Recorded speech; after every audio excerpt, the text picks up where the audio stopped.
안녕하세요. 축구 전문 기자 한준입니다. 2024년 여름 이적 시장은 감독들의 연쇄 이동 소식으로 뜨겁습니다. 대한민국 대표 수비수인 김민재 선수가 소속된 독일의 명문 클럽 바이에른 뮌헨의 경우 토마스 투헬 감독과의 결별이 확정된 이후에는 신임 감독 선임의 난항을 겪어왔는데요. 이 와중에 프리미어리그에서 번리의 강등을 막지 못했던 벨기에 출신 뱅상 콩파니 감독의 선임이 임박했다는 소식이 들려오고 있어 충격을 주고 있습니다. 전술 성향상으로는 김민재 선수에게 호재가 될 수 있는 하이라인의 공격 축구를 시도하는 감독이지만 아무래도 경험도 부족하고 무엇보다 프리미어리그에서 부진한 성적으로 팀의 강등을 막지 못한 인물이기 때문인데요. 이와 맞물려서 프리미어리그의 첼시와 맨유, 스페인 라리가의 바르셀로나, 마요르카, 또 이탈리아의 유벤투스, AC밀란 등 유럽 유수의 명문팀들이 감독의 연쇄 이동이 이루어지면서 외국인 감독 선임에 어려움을 겪고 있는 대한축구협회에도 영향을 미치게 됐습니다. 대한축구협회는 정몽규 회장이 마침내 외국인 감독의 연봉을 보조할 수 있는 자금 조달 방안이 될 수 있는 뉴스를 발표했는데요. 본격적인 움직임이 시작됐다고 볼 수 있는 내용입니다. 유럽 축구 감독 연쇄 이동에 대한 현지 유력 매체의 독점 보도와 더불어 한국 대표팀의 감독 선임 상황까지 총정리해드리겠습니다. 먼저 바이에른 뮌헨이 뱅상 콤파니 감독 선임이 유력해졌다는 소식입니다. 영국의 정론지 가디언, 세계적인 스포츠 웹진 디 애슬레틱의 보도를 통해서 유력설이 나오고 있는 것인데요. 먼저 디 애슬레틱의 보도를 살펴보겠습니다.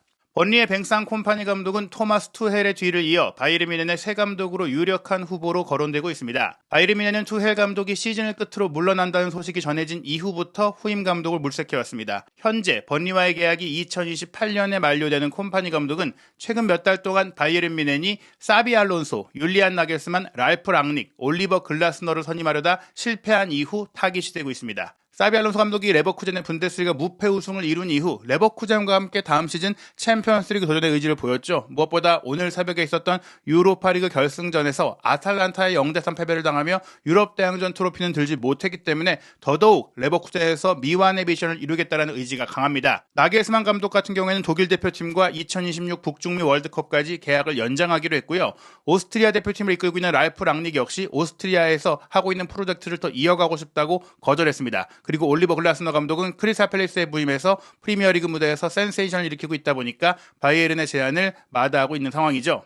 이러한 가운데 38살인 콤파니 감독은 번리 부임 첫 풀시즌 당시 바로 2022-2023 시즌인데요. 잉글랜드 챔피언십 2부 리그에서 승점 101점으로 우승을 차지하면서 프리미어리그 성격을 이루면서 본인의 주가도 높였고 큰 주목을 받았습니다. 다만 올 시즌 2023-2024 시즌에 번리가 다시 2부 리그로 떨어지는 것을 막지 못했는데요. 콤파니 감독 같은 경우에는 독일 무대에서 지도자 경험은 없지만 2009년 맨시티에 선수로 합류하기 전에 함부르크의 수비수로서 51경기를 출전하면서 독일 분데스리가를 경험한 바가 있고 또 독일어도 구사할 수 있다고 해서 바이에른 뮌헨이 선호하는 후보였다고 합니다. 벨기에 대표 선수로도 다양한 경험을 쌓았고 또 지난해 첼시가 그레이엄 포터 감독을 경질할 때 강력한 후임 후보로도 거론됐을 정도로 현재 유럽의 많은 팀들이 지켜보고 있는 감독이거든요. 결국 첼시가 마우리시오 포체티노 감독을 선임했는데 토트넘 역시 포스테콜로 감독을 선임하기 전에 콤파니 감독을 유력한 후보로 올려놨다는 소식이 전해지기도 했습니다. 콤파니 같은 경우에는 선수 경력이 화려하죠. 맨시티의 주장으로서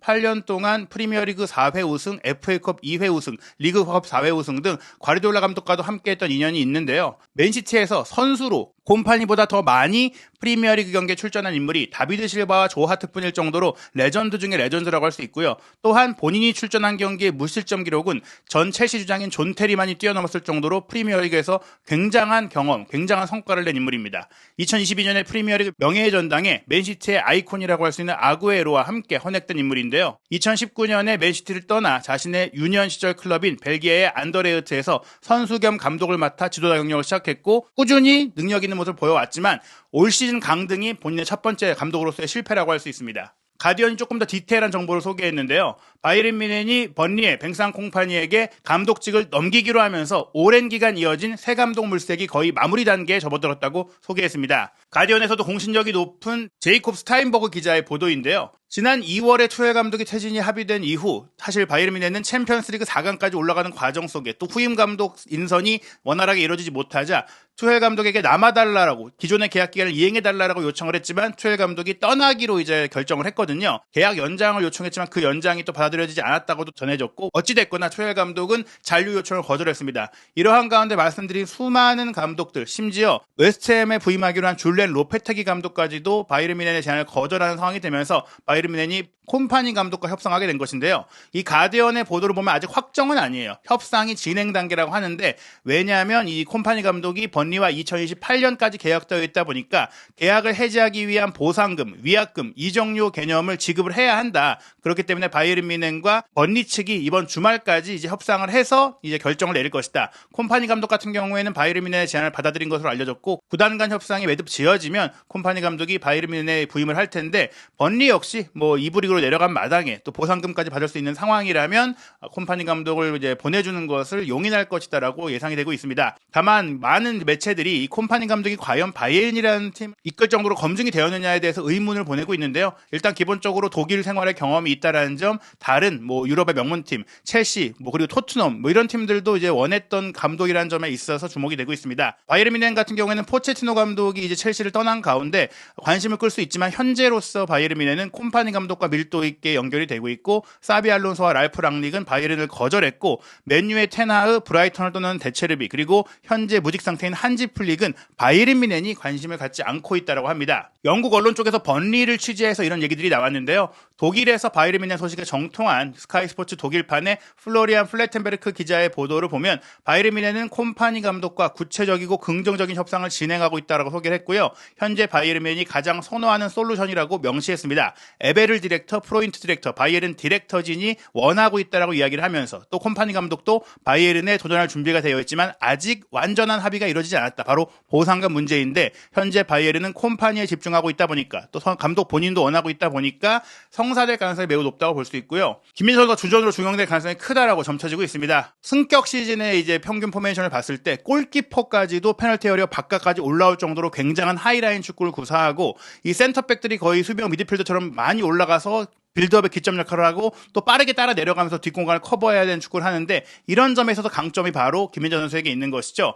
기존의 다이어라든지 더리우트 같은 김민재 선수와의 경쟁에서 앞선 선수들은 이 점에서 좀 이제 문제가 있다 보니까 내려서는 축구를 할 때 그리고 내려서서 안정적으로 빌드업을 하면서 경기를 했는데 지금 콤파니 감독이 강한 전방 압박을 통해서 라인을 적극적으로 끌어올려서 상대 지역을 지배하는 축구 심지어 올 시즌의 일부 경기들에서는 센터백들이 거의 하프라인까지 올라와서 경기를 했었거든요. 이런 성향의 경기를 한다면 김민재 선수가 당연히 주전 선수로서 출전할 수밖에 없는 상황이라고 볼 수 있겠습니다. 한편 포체티노 감독을 해임한 첼시의 후임 감독 상황은 어떻게 되는지 궁금한데요. 가디언의 최신 보도를 보면은 입스위치 타운의 올 시즌 프리미어리그 승격을 이끈 키어런 맥케나 감독과 이미 접촉이 이뤄졌고 협상이 진행 중이라고 합니다. 이 보도 역시 제이콥 스타인버그 기자의 보도인데요. 살펴보면요. 첼시가 입스위치의 키어런 맥케나 감독에 대한 관심을 직접 통보했고 레스터시티의 엔조 마레스카 감독에 대해서도 주시를 하고 있다. 대안으로 마련하고 있다. 즉 맥케나 감독 선임에 실패를 할 경우에는 또 다른 프리미어리그 승격을 이룬 마레스카 감독 쪽으로 선회를 하겠다는 얘기인데 일단 1차적으로는 맥케나 감독 역시 입스위치와 계약이 남아있고 입스위치가 맥케나와 함께 프리미어리그에 승격을 하다 보니까 입스위치는 맥케나 감독을 지키고 싶어 하거든요. 심지어 4년 재계약을 제시를 했는데 일단 맥케나 감독은 이 재계약을 거절한 상황입니다. 이렇게 장기간 입스위치에 있기보다는 지금 본인의 주가가 올라왔고 또 여러 팀들의 관심을 받고 있는 가운데 이적에 대한 생각이 있는 거예요. 다만 현 시점에서 바로 가는 게 좋을지 입스위치와 한 시즌을 보내고 갈지 이것에 대해서 고민하고 있는 것 같은데 현재 데체르비 감독이 떠난 브라이튼 그리고 텐하흐 감독의 경질 가능성이 있는 맨유 역시 맥케나 감독에게 관심을 갖고 있다는 얘기들이 나오고 있는데 첼시 구단 측에서는 이 두 팀보다는 첼시를 더 선호할 것이다라고 보고 있다고 합니다. 왜냐? 첼시는 일단 유럽 대항전에 진출하는 상황이기 때문이고 첼시가 자금 투자가 더 원활하고 또 많은 젊은 선수를 보유하고 있기 때문에 더 선호하지 않겠느냐라고 생각하는 것인데 다만 첼시가 우려하는 점은 맥케나가 이전에 맨유의 수석 코치로 일을 했었고 또 맨유와 밀접하게 어린 시절부터 연결되어 왔던 인연이 있는 인물이기 때문에 맨유가 정말 텐하흐 감독을 해고하고 영입 제안을 한다면 첼시가 아닌 맨유 감독을 택할 가능성이 더 높다라고 보는 것이죠. 일단 기본적으로 첼시는 영국 최고의 젊은 감독, 젊고 진취적인 감독을 원한다고 합니다. 그런 이유로 보일리 구단주가 왔을 때 그레이엄 포터 감독을 선임했던 것인데 그게 실패로 돌아갔죠. 그 이후 여러 감독들이 차례로 실패한 가운데 이번만큼은 이제 맥케나 감독을 선임하면 믿고 맡겨보겠다라는 의지를 갖고 있다라고 하는데요. 현재 첼시가 유력하다라는 얘기는 아닌 것 같아요. 아무것도 결정된 것이 없는 오픈 레이스라고 가디언이 얘기를 하면서 모든 옵션을 열어둬야 되다 보니까 엔조 마레스카 감독, 레스터시티 감독에게도 이제 연락을 전략을 취한 상태다. 일단 마레스카 감독 같은 경우 레스터시티의 챔피언십 우승을 이끌었고 또 맨시티에서도 일을 했었던 인물이다 보니까 과르디올라 감독이랑 공격적인 전술 성향을 또 이어받은 인물로도 알려져 있거든요. 다만 레스터시티가 재정적인 문제로 인해 다음 시즌 승격을 하더라도 승점이 삭감될 가능성이 있다는 점 때문에 마레스카 감독은 만약 첼시의 제안이 온다면 이직을 할 수 있다라는 가능성도 제기되고 있습니다. 첼시는 이 두 감독 외에도 브렌트포드의 토마스 프랭크, 독일 분데스리가에서 슈투트가르트의 2위 돌풍을 일으킨 세바스티안 페네스, 그리고 지로나의 챔피언스리그 진출을 이끈 스페인 라리가 돌풍의 감독 미첼 감독도 주시하고 있다고 하는데요. 다만 페네스 감독 같은 경우에는 이미 슈투트가르트와 재계약을 체결했기 때문에 올 여름에는 슈투트가르트에 남을 것이고 다음 시즌 슈투트가르트에서 챔피언스리그에 도전할 거라고 하고요. 첼시가 뱅상 콤파니에게도 관심을 보여왔지만 콤파니가 바이에른 뮌헨에 합류할 예정이다 보니까 결국에 현재 첼시는 맥케나 마레스카 중에서 새 감독을 결정하지 않겠느냐라는 관측이 우세합니다. 한편 첼시를 떠난 포체티노 감독의 상황에 대해서는 영국 정론지 데일리 텔레그래프의 첼시 전담 기자이자 토트넘 전담 기자인 맨로 기자가 보도를 한 내용이 소개되고 있는데요. 포체티노 감독은 유로 2024 대회 이후에 만약 가레스 사우스게이트 감독이 우승을 차지하지 못할 경우에는 팀을 떠날 텐데 그럴 경우 잉글랜드 대표팀 감독 후보가 될 수 있다라는 이야기가 나오고 있습니다. 물론 맨유가 테나 감독을 경질할 경우도 관심을 가질 가능성이 있다라는 보도가 나왔으나 현재 알려진 바에 따르면 지금 맨유 역시 테나 감독을 내보내더라도 맨유의 수석 코치 출신이자 영국인이자 또 맨유와 인연이 있었던 맥케나 감독을 선호하다 보니까 이럴 경우 사실 포체티노 감독이 맨유의 제안을 기다리기에는 조금 너무 오랜 시간을 기다려야 할 수도 있다. 이렇게 볼 수 있습니다. 게다가 텔레그래프 역시 어떻게 보면 맨로 기자가 포체티노 감독과 개인적으로 가까운 사이라는 점에 있어서 조금은 포체티노 감독에게 우호적인 보도를 했다고도 볼 수 있는데요. 물론 포체티노 감독이 어려운 첼시를 결국 시즌 막판에 6위까지 끌어올리면서 본인이 건재한 지도력을 갖고 있다는 것을 입증하긴 했지만 훈련 방식상 본인의 이제 스타일이 많은 선수들의 부상을 야기했다라는 부분들이라든지 파리 생제르맹에서의 조금 아쉬웠던 기간에 이어서 첼시에서의 전반기, 첼시에서의 운영 과정에서 이제 디애슬레틱에서 세밀하게 보도했던 뭐 이런 세트피스에 대한 문제라든지 여러 요인들로 인해서 분명히 이제 파리로 가고 또 첼시로 갈 때보다는 평판이 조금 떨어진 게 사실이거든요. 그러다 보니까 지금 잉글랜드와 맨유 같은 경우에는 조금 포체티노 감독의 가치를 높게 보여줄 수 있는 소문이라고 할 수 있고 현재 또 다른 연결되는 팀이 사우디아라비아의 클럽인 알 이티하드인데요. 알 이티하드의 스포츠 디렉터가 과거 포체티노 감독이 처음 감독 경력을 시작했던 스페인 라리가의 에스파뇰에서 함께 일했던 라몬 플라네스거든요. 이 라몬 플라네스가 알 이티하드에서 일하고 있다 보니까 현재 가야르도 아르헨티나 출신 감독이 이티하드를 이끌고 있는데 가야르도를 내보내면서 포체티노 감독을 선임하는 것을 추진할 수 있다는 얘기들이 나오고 있습니다. 즉 포체티노 감독이 현 시점에서 많은 돈을 주는 사우디에 도전을 나설 것이냐 아니면 잉글랜드 대표팀 감독에 도전을 해볼 것이냐 맨유의 감독직을 기다릴 것이냐 여러 옵션들이 있는데요. 말씀드린 대로 모두 우선순위가 아니고 잉글랜드 대표팀 같은 경우도 바이에른 뮌헨을 떠나기로 결정한 토마스 투헬 감독 역시 사우스게이트 감독이 물러날 경우 잉글랜드 감독을 원한다는 얘기들이 있거든요. 게다가 이 투헬 감독 같은 경우에는 맨유 역시 가장 원하는 감독으로 알려져 있어요. 즉 맨유는 투헬, 맥케나 그 다음이 포체티노를 생각해볼 정도이고 현재는 과거에는 맨유가 포체티노 감독에 대한 관심이 있었지만 현재는 없다라는 얘기들이 좀 많다 보니까 결국에 이제 만약 맨유가 맥케나 잉글랜드가 투헬을 선임하게 될 경우에는 포체티노 감독에게 남는 옵션은 사우디인데 과연 포체티노 감독이 사우디를 선택할 것이냐 이 부분에 대해서는 이제 물음표가 달려있다고 볼 수 있겠습니다. 그보다 낮은 급 뭐 브라이튼이라든지 챔스 진출이 아닌 잉글랜드의 중하위권 팀으로 가는 것은 에스파뇰과 사우스햄튼을 거쳐서 토트넘, 파리, 첼시 이렇게 경력의 상승을 이끌어왔던 포체티노 감독이 선택하기에는 하향 곡선을 그린다고 생각할 수 있기 때문에 잉글랜드 내에서 중하위권 팀을 맡기보다는 새로운 도전에 나설 가능성이 더 크다 이렇게 볼 수가 있겠죠. 또 하나 주목할 소식이 바로 스페인 바르셀로나의 상황인데요. 스페인의 유력 스포츠 신문인 문도 데포르티브의 보도에 따르면 차비 에르난데스 감독이 올 시즌을 끝으로 떠나기로 했다가 다시 연장하기로 했다가 지금 다시 떠나기로 한 상황, 정말 황당한 상황이 벌어지고 있는데 조안 라포르타 바르셀로나 회장이 다음 시즌을 준비하는 과정 속에 차비 에르난데스 감독이 선수단 보강에 대해 아쉬움을 토로한 것에 굉장히 분노했다는 얘기들이 퍼지면서 차비 감독을 내보낼 거란 얘기들이 퍼지고 있거든요. 이 소문이 조금 사실로 확인되고 있는 것이 바르셀로나 소식에 정통한 문도 데포르티브 그리고 카탈루냐 지역 라디오 방송인 락 우노의 보도에 따르면 이미 바르셀로나의 스포츠 디렉터인 데쿠와 그의 보좌진인 보얀 크르키치가 한지 플릭 감독과 협상을 가졌고 긍정적인 협상을 가지면서 차기 감독으로 이미 내정이 됐다라는 보도가 나오고 있습니다. 알려진 것과 달리 직접 영국에서 만난 것은 아니지만 전화 통화를 통해 실제로 의견 교환을 했고, 이 교환을 통해서 오는 주말에 있을 라리가 최종전을 끝나고 나면은 차비 감독에게 해임을 통보하고 한지 플릭 감독을 선임할 것이다라는 얘기들이 나오고 있습니다. 이 상황은 우리 대표팀 역시 주목할 필요가 있는데요. 차비 에르난데스 감독이 이미 한국 대표팀과 접촉이 이뤄졌고 한국 대표팀에 부임할 의지가 있다는 것들이 언론 보도라든지 또 최근에 국내 매체의 보도를 통해서도 알려졌기 때문에, 만약 결국 바르셀로나를 떠나는 상황이 된다면 차비 감독이 한국 대표팀과 다시 접점이 생길 수 있고 재협상이 이루어질 수 있다라고 볼 수 있는 것입니다. 그 외에 유벤투스가 알레그리 감독과 결별을 하면서 볼로냐에서 지도력을 인정받은 티아고 모타의 선임을 이제 앞두고 있다. 파브리치오 로마노 기자가 하루 이틀 안에 공식 발표가 날 거다라고 소개를 했고요. 아탈란타의 가스페리니 감독 같은 경우에는 나폴리와 연결이 됐었는데, 이 아탈란타가 말씀드린 대로 레버쿠젠의 올 시즌 첫 번째 패배를 안기면서 3대0의 완승을 거두면서 유로파리그 우승을 이루고 챔피언스리그에 나가게 되면서 잔류가 확실시되고 있습니다. 그러다 보니까 나폴리는 콘테 감독의 선임이 조금 더 유력해진 상황이다. 콘테와 가스페리니 중에 고민하고 있던 나폴리였는데 가스페리니를 데려올 수 없게 된다면 콘테 감독이 나폴리에 갈 상황이 유력해지겠죠. 이 팀들의 얘기를 드리는 것은 포체티노 감독이 유벤투스와도 연결이 됐었지만 티아고 모타가 지금 유벤투스 감독으로 유력하기 때문에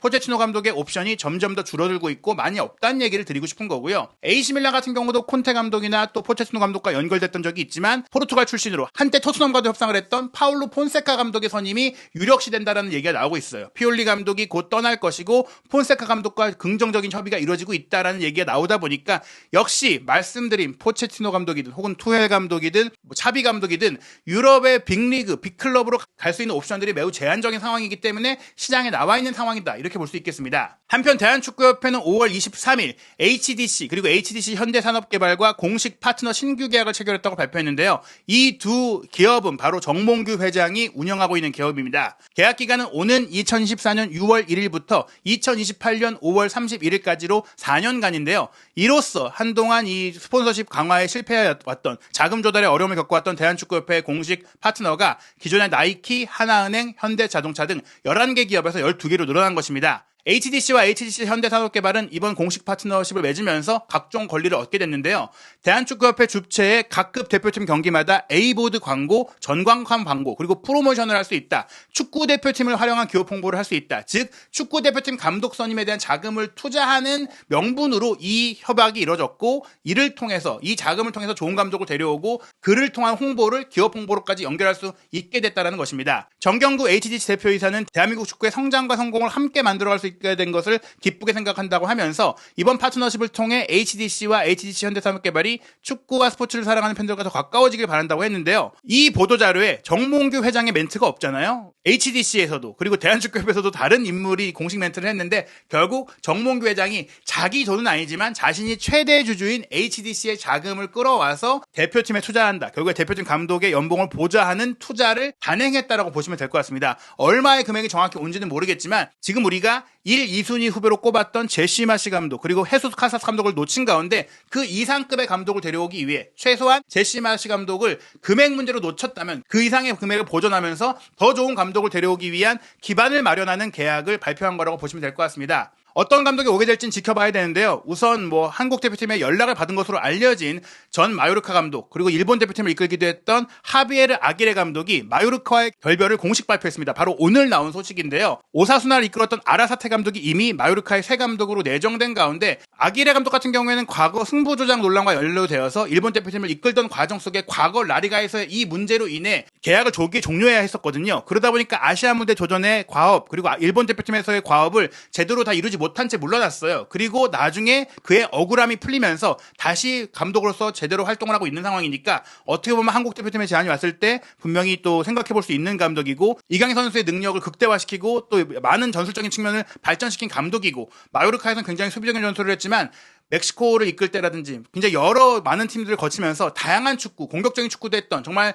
수많은 경험을 갖고 있는 감독이기 때문에 좋은 옵션이라고 할 수 있고요. 그 외에 기성용 선수와 인연이 있는 베니테스 감독이라든지, 손흥민 선수와 인연이 있는 무리뉴 감독이라든지, 또 김민재, 박주, 구자철 선수와 인연이 있는 투헬 감독, 그리고 지금 바르셀로나를 떠날 수 있는 차비 감독이나 본인이 차기행 선지를 정하는 데 있어서 많이 옵션이 남아있지 않은, 우선순위가 되지 못하고 있는 포체티노 감독 등 대한축구협회가 접촉해 볼 수 있는 감독들이 현재 시장에 많이 나오게 됐어요. 물론 이 감독들이 생각하는 것 또 원하는 조건들이 모두 다르겠지만 중요한 것은 이들이 정말 어떤 생각을 갖고 있는지 만나보는 것이고 이야기해 보는 것이고 어느 정도 협의가 가능한지를 직접 타진해 보는 게 중요합니다. 될지 안 될지는 결국에는 만나봐서 또 어느 정도 얘기가 될지 또 프로젝트에 대한 설득과 많은 금전적인 부분뿐 아니라 그 외적인 비전까지도 얘기를 한다면 어떤 일이 일어날지 모르기 때문에 대한축구협회 전력강화위원회가 그 어느 때보다 열심히 그리고 진정성 있게 치밀하게 움직여야 될 시점이라고 볼 수 있겠습니다. 유럽 축구 감독들의 연쇄 이동 상황이 유로 2024 대회와 코파 아메리카 대회 결과에는 저는 개인적으로 크게 좌우되지 않을 거라고 생각을 하는데요.